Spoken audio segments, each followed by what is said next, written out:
क्या आपके साथ भी ऐसा होता है कि आपकी जेब में रखा पैसा चोरी हो जाए तो आपको तुरंत पता चल जाता है, लेकिन आपकी जिंदगी की सबसे कीमती दौलत रोज चोरी हो रही है और आपको खबर तक नहीं है। एक ऐसी गुप्त चोरी जो आपके ही मुख के रास्ते हो रही है और इसी वजह से 99% लोग मानसिक तनाव, अशांति और बीमारियों से घिरे हुए हैं। गुरुदेव पंडित श्रीराम शर्मा आचार्य जी कहते थे, मनुष्य के भीतर एक ऐसी अलौकिक शक्ति छिपी है जिसे अगर वो सिर्फ कुछ मिनटों के लिए जगा ले तो उसकी सोई हुई बुद्धि और भाग्य दोनों चमक उठेंगे। हमारे शास्त्रों में मौनी अमावस्या पर मौन रहने का जो विधान बनाया गया है उसके पीछे कोई अंधविश्वास नहीं है, बल्कि एक बहुत ही बड़ा वैज्ञानिक रहस्य छिपा हुआ है। आखिर क्या है वो महाशक्ति और क्यों ज्यादा बोलने वाले लोगों को चाहकर भी सफलता और मानसिक शांति नहीं मिलती है? आज गुरुदेव जी की दिव्य पत्रिका अखंड ज्योति के पन्नों से निकले हुए कुछ ऐसे अचूक रहस्य और उदाहरण हम जानेंगे जो आज आपकी सोच को पूरी तरह से बदल देंगे। इस वीडियो का एक एक सेकंड आपकी जिंदगी के लिए बहुत ही कीमती है, इसीलिए इसे अंत तक पूरे ध्यान से जरूर सुनिएगा।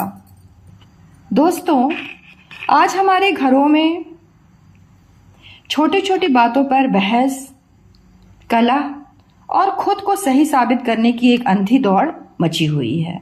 हम बिना सोचे समझे बस बोले जा रहे हैं। गुरुदेव जी कहते थे, जैसे पानी के एक छोटे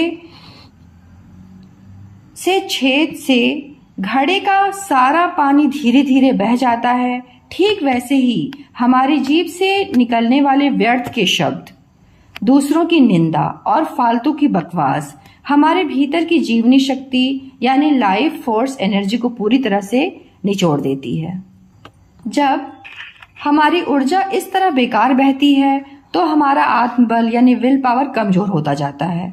मन की यही कमजोरी आगे चलकर शरीर की कमजोरी बनती है और इंसान समय से पहले बूढ़ा और बीमारियों का शिकार होने लगता है। परम पूज्य गुरुदेव जी ने अपनी सुप्रसिद्ध पत्रिका अखंड ज्योति में इस सत्य को इतने सरल और वैज्ञानिक उदाहरण से समझाया है कि कोई भी इसे आसानी से समझ जाए। पहला उदाहरण है भाप का इंजन। गुरुदेव जी लिखते हैं, सोचो यदि एक कोयले से चलने वाले भाप के इंजन की सीटी को लगातार बजाया जाए, यानी उसकी सारी भाप को सीटी के रास्ते बाहर निकाल दिया जाए, तो इंजन की सारी शक्ति तो सीटी बजाने में खत्म हो जाएगी। फिर वो ट्रेन 1 इंच भी आगे नहीं बढ़ पाएगी। ट्रेन को आगे बढ़ाने के लिए उस भाप यानी स्टीम को रोककर भीतर संचित करके पहिए तक पहुंचाना पड़ता है। ठीक यही बात हमारी जीभ पर भी लागू होती है। जब हम दिन भर व्यर्थ के वाद विवाद में अपनी वाणी की सीटी बजाते रहते हैं तो हमारी आगे बढ़ने की शक्ति नष्ट हो जाती है। जब हम मौन रहकर इस ऊर्जा को भीतर रोकते हैं तब यही शक्ति हमारे दिमाग को तेज करती है। दूसरा उदाहरण है कस्तूरी मृग का। इसी तरह गुरुदेव जी एक और बहुत ही सुंदर आध्यात्मिक उदाहरण देते हैं।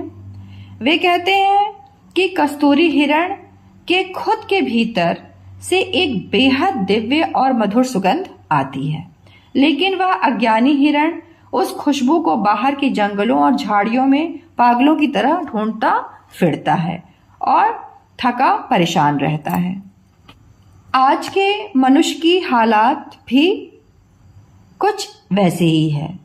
सुख शांति और ईश्वर को हम बाहर की दुनिया के शोर शराबे में ढूंढ रहे हैं। गुरुदेव जी कहते थे, जब तक बाहरी विचारों का और हमारी जीभ का कोलाहल शांत नहीं होगा तब तक हमें अपने भीतर बैठी अंतरात्मा की दिव्य आवाज और सच्चे सुख का अनुभव हो ही नहीं सकता।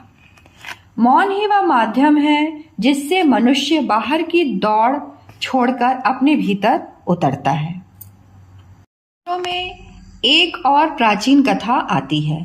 महान संत तिलोपा के पास उनका शिष्य मौलुक अपने सैकड़ों उलझे हुए सवाल लेकर आया तो संत ने मुस्कुराकर कहा, तुम्हारे हर सवाल का जवाब मेरे पास है, लेकिन उसकी एक कीमत है। तुम्हें 2 वर्ष तक मेरे साथ पूर्ण मौन में रहना होगा। चाहे कैसी भी परिस्थिति आए, तुम एक शब्द भी नहीं बोलोगे। मौलुक ने यह शर्त स्वीकार कर ली। 2 साल तक वह एक शब्द भी नहीं बोला।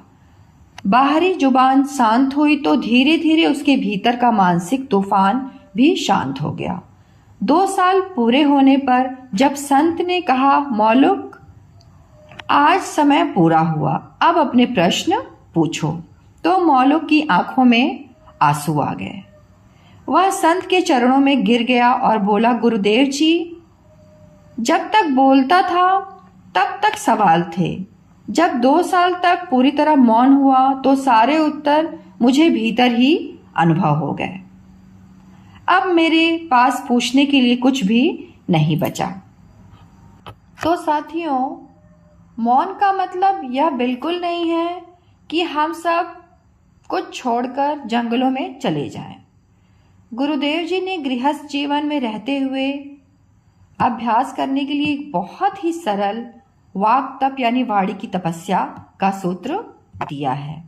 कम बोलो, धीरे बोलो और मीठा बोलो। बोलने से पहले हमेशा खुद से एक छोटा सा सवाल पूछो, क्या मेरा इस समय बोलना मौन रहने से ज़्यादा कीमती है? अगर जवाब ना हो तो चुप हो जाइए। 24 घंटे में से कम 15 से 30 मिनट का समय पूर्ण मौन के लिए निकालिए, जहां मोबाइल, टीवी सब बंद हो और आप सिर्फ शांत खुद के साथ बैठें। मेरे इस चैनल का और मेरा एकमात्र उद्देश्य यही है कि परम पूज्य गुरुदेव पंडित श्री राम शर्मा आचार्य जी के इन क्रांतिकारी विचारों को, उनकी इस विचार क्रांति को जन जन तक, हर एक घर तक पहुंचाया जाए, ताकि भटके हुए समाज को फिर से सही दिशा मिल सके और हर इंसान का जीवन धन्य हो जाए। गुरुदेव जी के इस पावन कार्य में मुझे आप सभी का सहयोग और आशीर्वाद की ज़रूरत है। अगर आपको गुरुदेव जी के ये विचार सच्चे और जीवन को बदलने वाले लगे हों तो कमेंट में जय गुरुदेव जी जरूर लिखिएगा। इस वीडियो को अपने परिवार और मित्रों के साथ साझा कीजिए। इस विचार क्रांति अभियान का हिस्सा बनिए। चैनल को जरूर सब्सक्राइब कीजिए। परम पूज्य गुरुदेव जी, वंदनीय माता जी के संरक्षण में हम सभी का जीवन मंगलमय हो। जय गुरुदेव जी, जय गुरु माता, जय माँ गायत्री।